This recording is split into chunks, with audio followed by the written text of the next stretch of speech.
Screen پر نظر آنے والا یہ منظر نہ کسی جانوروں کے تبیلے کا ہے، نہ ہی کسی ویران کھنڈر کی تصویر ہے، بلکہ یہ شیموگا کا تعلقہ آفس ہے، وہ سرکاری دفتر جہاں ہر روز سینکڑوں شہری اپنے مسائل کے حل اور ضروری سرکاری کاموں کے لیے آتے ہیں، مگر بدلے میں انہیں سہولت نہیں بلکہ گندگی، بد انتظامی اور بے حسی کا سامنا کرنا پڑتا ہے۔ روزانہ دور دراز دیہاتوں سے بزرگ، خواتین، معصوم بچے، مائیں، مزدور، کسان اور عام شہری اس دفتر کا رخ کرتے ہیں، لیکن افسوس کہ ان کے لیے بنیادی سہولیات تک میسر نہیں۔ برسات کا موسم جیسے ہی شروع ہوا، اس دفتر کی اصل صورتحال کھل کر سامنے آ گئی۔ فرش کیچڑ سے اٹا پڑا ہے، جگہ جگہ پانی جمع ہے، گندگی نے ڈیرے ڈال رکھے ہیں اور بے حسی اپنی پوری شان کے ساتھ موجود ہے۔ ایک لمحے کے لیے یہ فیصلہ کرنا مشکل ہو جاتا ہے کہ انسان کسی سرکاری دفتر میں داخل ہوا ہے یا کسی خستہ حال طبیلے کے اندر۔ سب سے افسوسناک منظر ویٹنگ ہال کا ہے،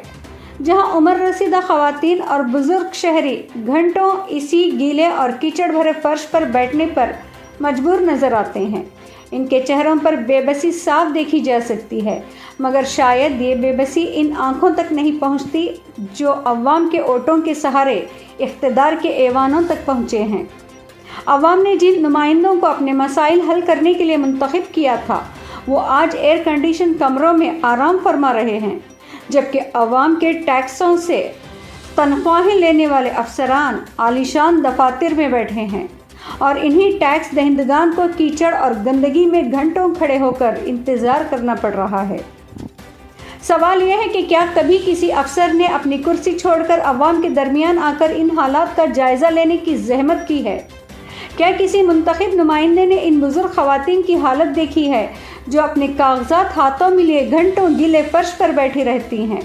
طرف اسمارٹ سٹی، ترقی، گڈ گورننس اور عوامی خدمت کے بلند بانگ دعوے کیے جاتے ہیں، جبکہ دوسری طرف حقیقت یہ ہے کہ شہریوں کو ایک صاف فرش، ایک خشک نشست اور پینے کا صاف پانی تک میسر نہیں۔ جن لوگوں نے ٹیکس سے سرکاری دفاتر چلتے ہیں، آج انہی لوگوں کو بنیادی سہولتوں کے لیے ترسایا جا رہا ہے۔ یہ صرف گندگی نہیں، یہ انتظامیہ کی ناکامی کا سرکاری اشتہار ہے، یہ سرکاری غفلت کا کھلا ثبوت ہے، یہ ان دعووں کے منہ پر ایک زوردار تماچا ہے جو ترقی اور عوامی خدمت کے نام پر ہر روز دہرائے جاتے ہیں۔ ضرورت اس بات کی ہے کہ متعلقہ افسران، عوامی نمائندے اور ذمہ دار ادارے فوری طور پر اس صورتحال کا نوٹس لیں اور عوام کو کم از کم وہ بنیادی سہولتیں فراہم کریں جو ہر شہری کا حق ہیں، کیونکہ عوام سرکاری دفاتر میں اپنے حقوق کے حصول کے لیے آتی ہیں، اپنی عزت نفس مجروح کروانے کے لیے نہیں۔ اب دیکھنا یہ ہے کہ ذمہ دار افسران اور عوامی نمائندے اس صورتحال کا سنجیدگی سے نوٹس لیں گے یا پھر عوام بدستور کیچڑ، گندگی اور بد انتظامی کے درمیان